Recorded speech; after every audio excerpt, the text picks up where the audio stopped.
Somewhere beneath the roots of a jungle no tourist ever visits, inside a military duffel bag rotting in the mud of a Panamanian swamp, lay the bones of a woman who had only wanted to start over.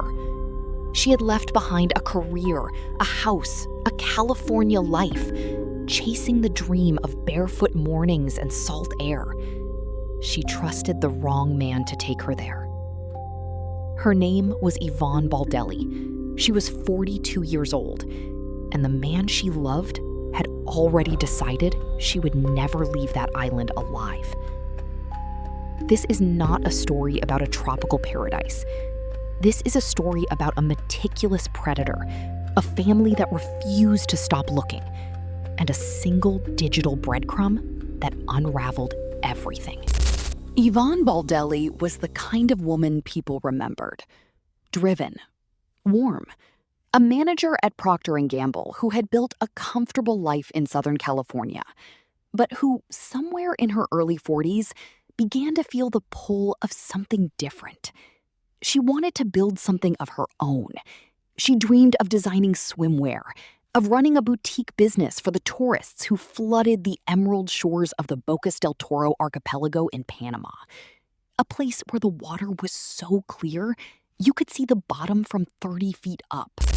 In the autumn of 2011, Yvonne packed her life into bags, said goodbye to her family, and boarded a flight south.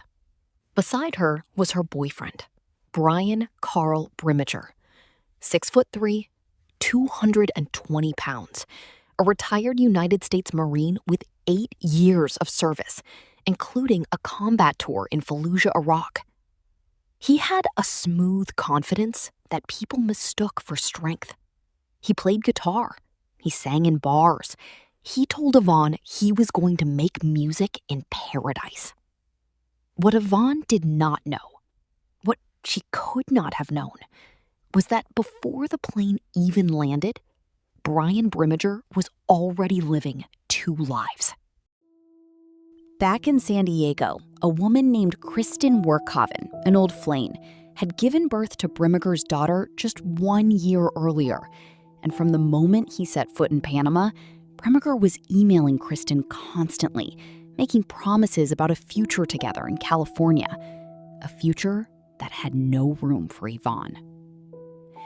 The island they moved to was called Isla Carenero, small, reachable only by boat, beautiful from the water.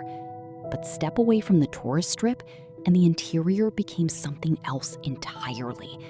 Dense, dark, rancid-smelling mangrove swamp. No roads, no exits, and no one to hear you scream. In the weeks before Thanksgiving 2011, witnesses on the island reported something troubling. Yvonne had been seen with bruises, a black eye she tried to cover with sunglasses. Neighbors heard the shouting from their rented house, a house that, in a grim coincidence, had once belonged to a convicted serial killer who called himself Wild Bill Holbert. Brimmager, drunk and boastful, had reportedly told locals that he belonged to the 5% of humanity, the rare few who could take a life without guilt, the ones who could do what needed to be done. On the night of November 26, 2011, Thanksgiving evening in the United States, Brian and Yvonne were seen together at a steakhouse in Bocas del Toro. Drinks, dinner, the last meal. What happened when they returned to their hostel that night is reconstructed from Brimmager's own later confessions and forensic evidence. At some point, Yvonne discovered the truth, or confronted him about it. The secret daughter, the other woman, the emails, the plan to abandon her. What followed was not a crime of passion. It was systematic. He broke her nose. He broke her teeth. He stabbed her multiple times in the back. Then he dragged her body into the shower. He had brought a machete from the United States specifically for this trip. He used it that night. He severed her limbs. He packed her torso into a military-style duffel bag and placed her lower limbs into garbage bags. Then, in the dark, He carried her 1.5 miles into the swamp, slogging through mud and roots and rancid water, and threw the bags down an embankment into the jungle. When he emerged from the swamp, he showered, changed his clothes, and opened a laptop. It was time to make the world believe Yvonne Baldelli had simply walked away. Within hours of the murder, Brian Brimmager sent a casual email to a friend. He was, he said, loving life and living semper free, a sardonic twist on the Marine Corps motto, Semper Fidelis, forever faithful. He had been neither. He seized control of Yvonne's laptop and her email account. He drafted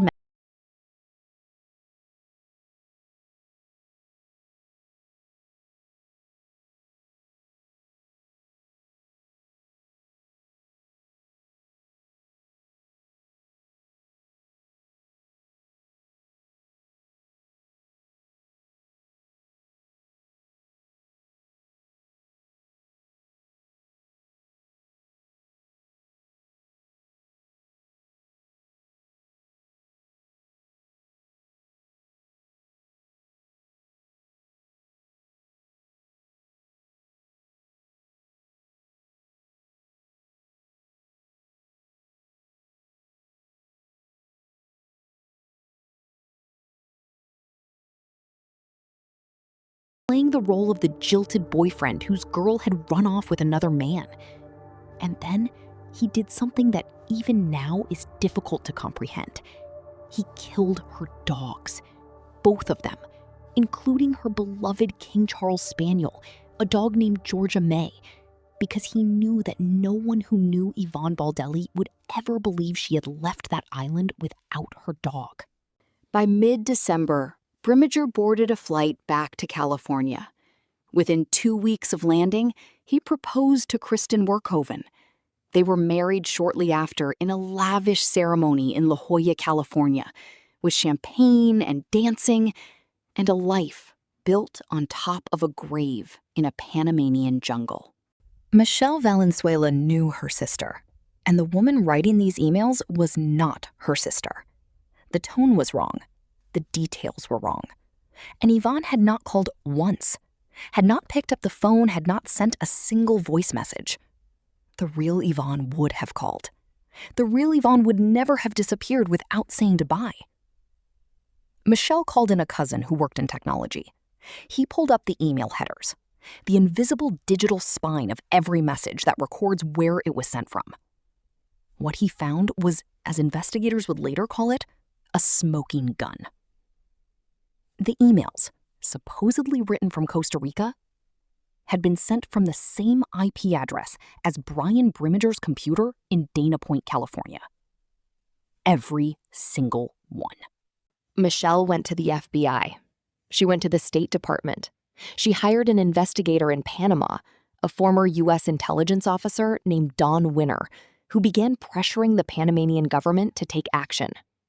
In April 2012, 5 months after the disappearance, a full search team descended on Isla Carenero.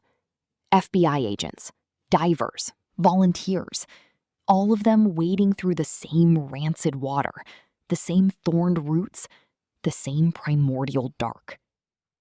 They found nothing. The jungle had swallowed Yvonne whole. For a time, the ATM withdrawals in Costa Rica gave investigators pause. Could Yvonne have been alive? Could she have made it across the border?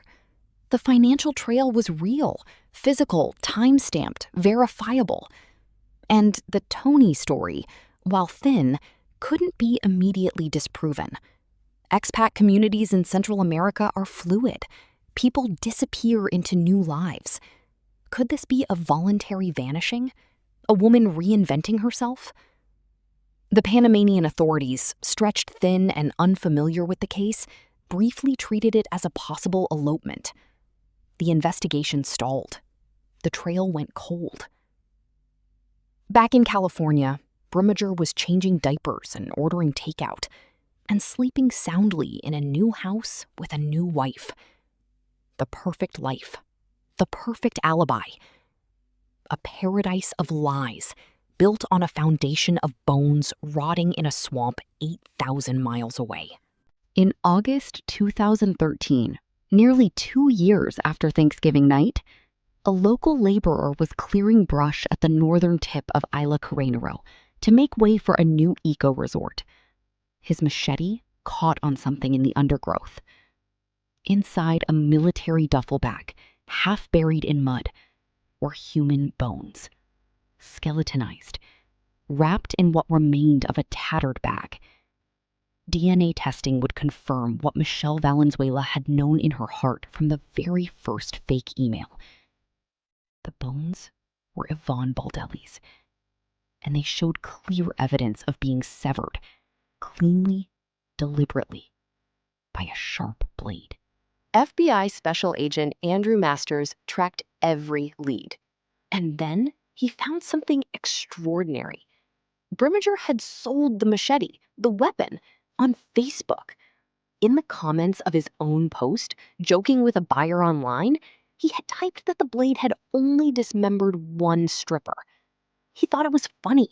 He thought no one was watching. Agent Masters recovered the machete. In the forensics lab, technicians disassembled the handle and found biological material and Yvonne Baldelli's DNA trapped in the crevice beneath it. Even after months in a tropical jungle, even after being sold to a stranger online, the machete had held on to its secret. There was no longer any possibility of denial.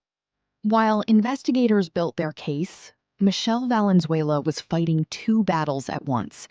She had been diagnosed with aggressive breast cancer. It spread to her brain.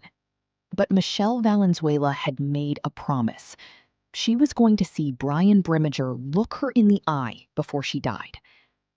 In September 2014, thin and weakened, seated in a wheelchair, Michelle entered the deposition room. Brimmager sat directly across from her. She gave her testimony. Every detail, every lie she'd been handed, every moment of the years she'd spent fighting for her sister. When she was done, she passed out from exhaustion. Michelle Valenzuela died just days later. Her deposition remained in the record, a voice from beyond, testifying against a murderer. Prosecuting Brimmager required invoking a little-known federal statute, the foreign murder of a U.S. national law, Title 18, Section 1119, a law designed for exactly these cases, allowing the United States to try an American citizen for a murder committed on foreign soil, provided the victim was also American. In February 2016, Brian Brimmager pleaded guilty to second-degree murder. At sentencing in May, prosecutors argued for an extreme conduct enhancement, citing not just the dismemberment, but the psychological cruelty, the fake emails, the dog he killed so the story would hold, the wedding he hosted while a family wept for their missing daughter. U.S. District Judge Jeffrey Miller called his conduct callous and vicious. He sentenced Brian Carl Brimmager to 26 years in federal prison. He is scheduled for release in February 2037. He will be in his early 60s. Yvonne Baldelli will still be 42, forever frozen on the last night she walked into a steakhouse in a Caribbean paradise, not knowing it was the last meal she would ever eat. Her family took her remains, the bones recovered from that duffel bag, that swamp, that island her father renamed Devil's Island, and laid her to rest at sea, a place her father said that she had loved. The water accepted her gently, the kind of ending she had always deserved, just not the one she had chosen. If this case disturbed you, it should. Brian Brimmager carried a machete from the United States to Panama. He planned this, and he almost got away with it. If you want more cases where digital evidence cracked open what killers thought was a perfect crime, subscribe and hit the bell. We cover one case a week. You won't want to miss the next one.